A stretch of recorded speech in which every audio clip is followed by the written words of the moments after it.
Welcome everyone, my name is Emmy. And I'm Paul. And this is the channel Frugal Money Saver. We are doing a Q&A today on early retirement, frugal living. A while back I had asked you all if you would be interested in Paul and I doing a Q&A on our lifestyle, and you all said absolutely. That's Dixie Bell. We sat down, we got a lot of questions, but we couldn't of course do them all. We don't want to take up too much of your time, but we did pick a bunch out, and if you're interested, we can do it again if you need more info. So if you are new here though, we are an early retirement couple living in the state of New York. We do live on Paul's pension pretty much by itself. We are too young for Social Security, so that is how we do it every month. First question.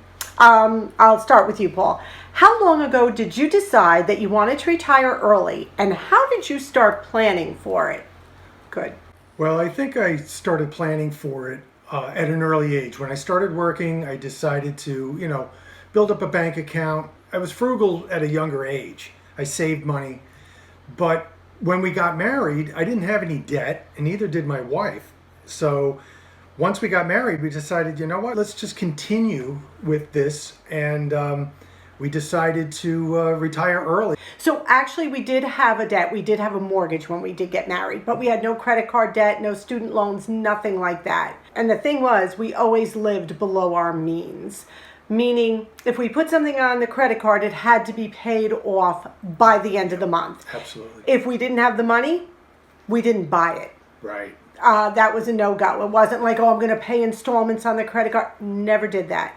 If we didn't have the money, we didn't get it.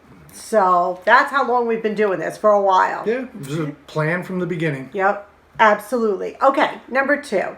How do you keep from spending frivolous money during your long, cold winters? We don't spend money in the winter. You don't have much to do here in the winter. It is long, it is cold, it's dark.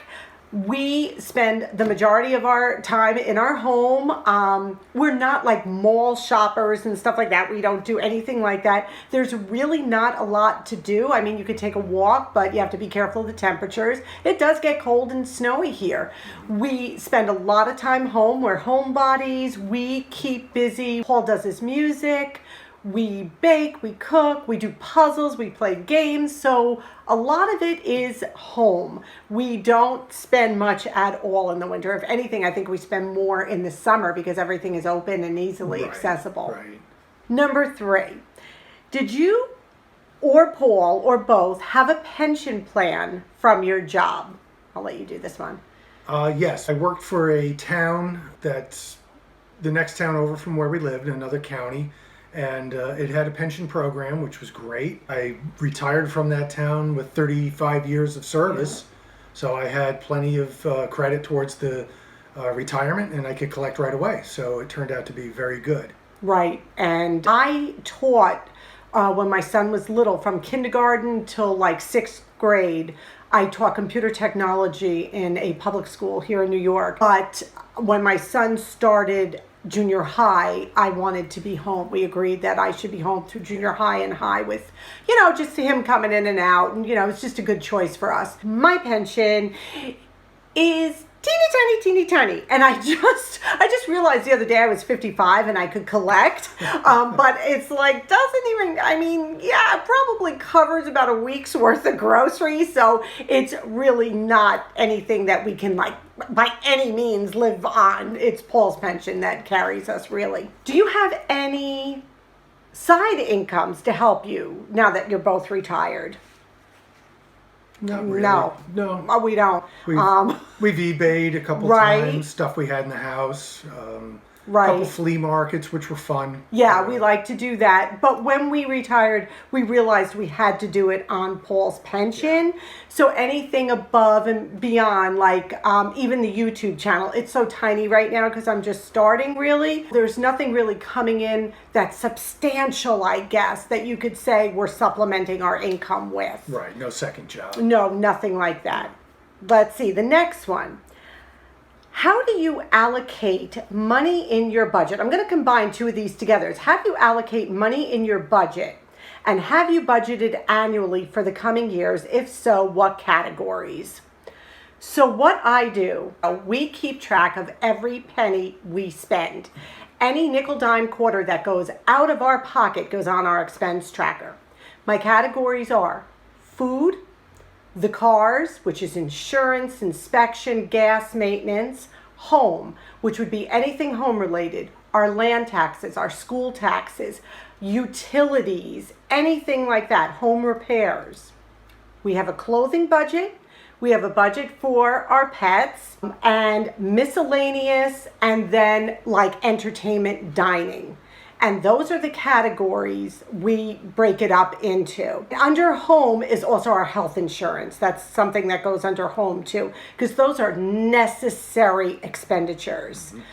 Clothes, we can fool around with the amount, eating out, food budget, stuff like that, you have a little more leeway. But when it comes to bills for the home and cars, you have to be pretty strict with those. Right. So that's how I do that. Those are the categories, and I budget every year. I sit down and take every single one of those sheets and go through it and see where every penny went. Somebody asked, why do we have two cars? Good question.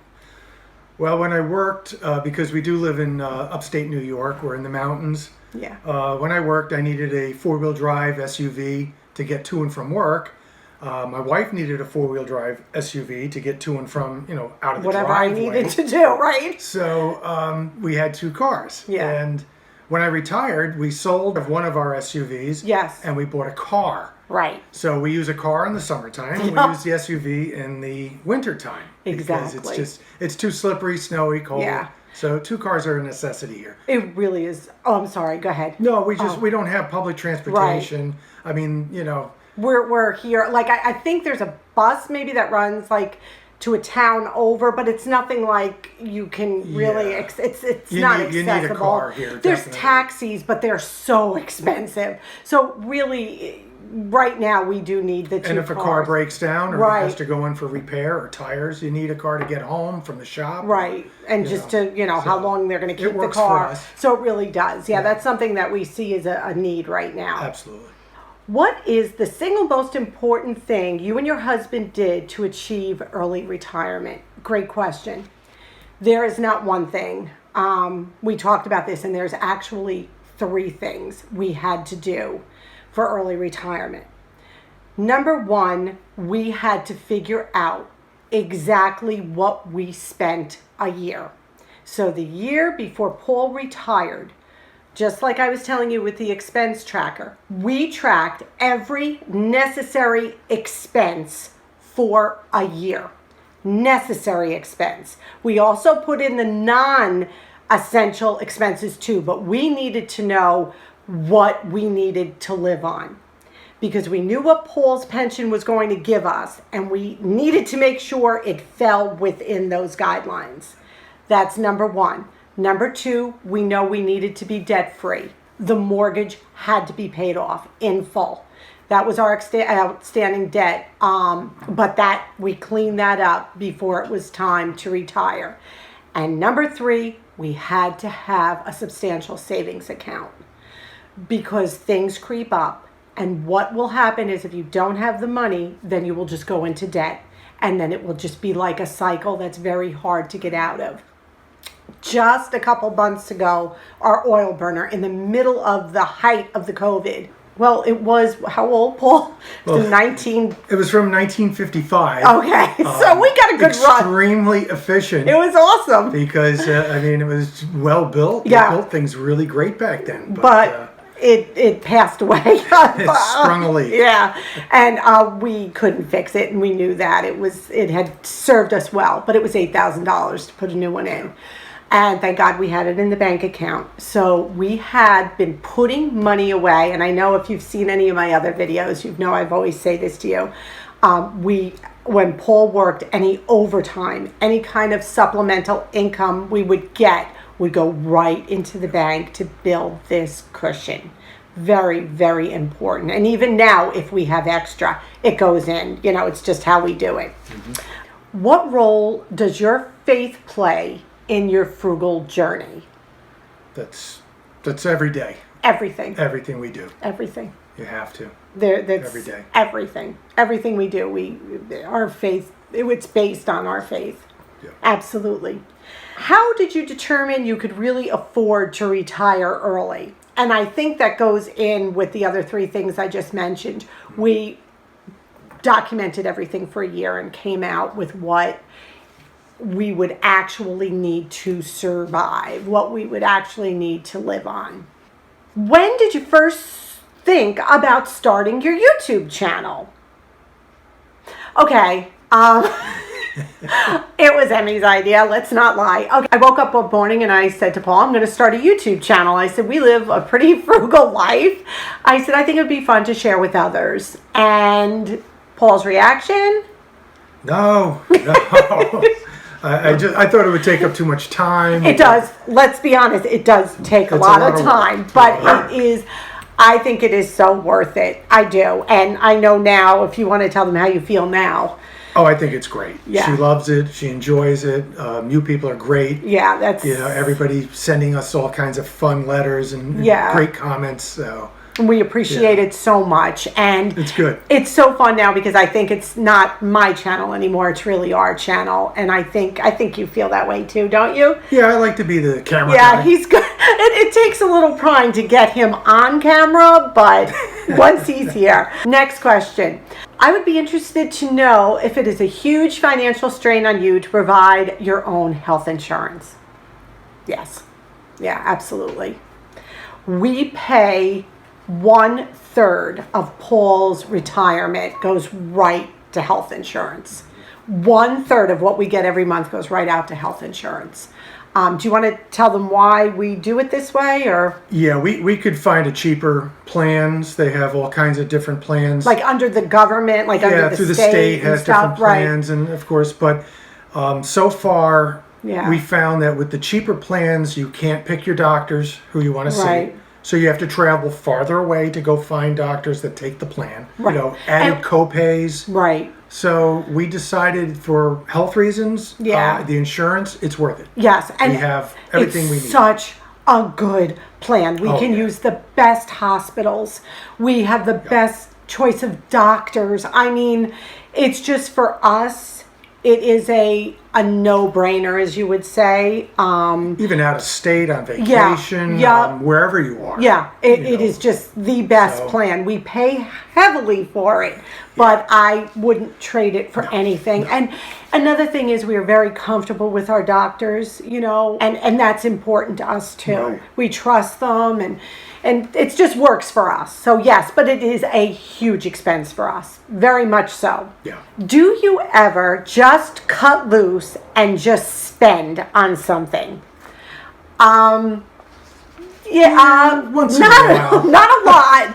I think if we do, one of the things would probably be a vacation. Like when we vacation, sometimes we're a little more lenient, right? Yeah. I mean, we budget for it, but it's something that we might spend a little extra. If we go on a vacation, we tend to get a better hotel. Right. Dog friendly. Right. We get, It's like something, and treat ourselves. Right, a little bit. And also another thing would be, we love live music. So something we may spend a little extra on would be concert tickets. Right. Nothing like seeing some good concerts, live music. That's and these are like our birthday gifts. Yeah, right. For each other. That's good point. That's exactly how we would do it. Concerts coming up, that'll be your birthday present. Right. Something coming up for, That's exactly right. It works out. And the last one is just like a fun question I thought was really cute. What was the most expensive gifts we ever bought each other? Okay, I'm going to say that you bought me was probably my engagement ring. I don't think probably. It was my engagement ring, definitely. And what about me for you? You bought me a beautiful old Fender Stratocaster. Oh, yeah, the guitar. Yes. It's just beautiful. It sounds great. Yeah, he loves his instruments. Yeah, it's something I wouldn't have bought myself. Yeah, so it was a blessing. So, yes, but we hope this was helpful. We hope you got some information on how we live. We thank you so much for sending these in. We didn't want to wear you out with too much information, I guess, about us because, how interesting are we really, right? So, thank you so much, everyone, for being here. Click that subscribe button if you haven't already, and by all means, please give this a big thumbs up. It helps us so much. Leave us a comment, Tell us what you think. You know we love you. We wish you blessings. Until our next video. Bye-bye.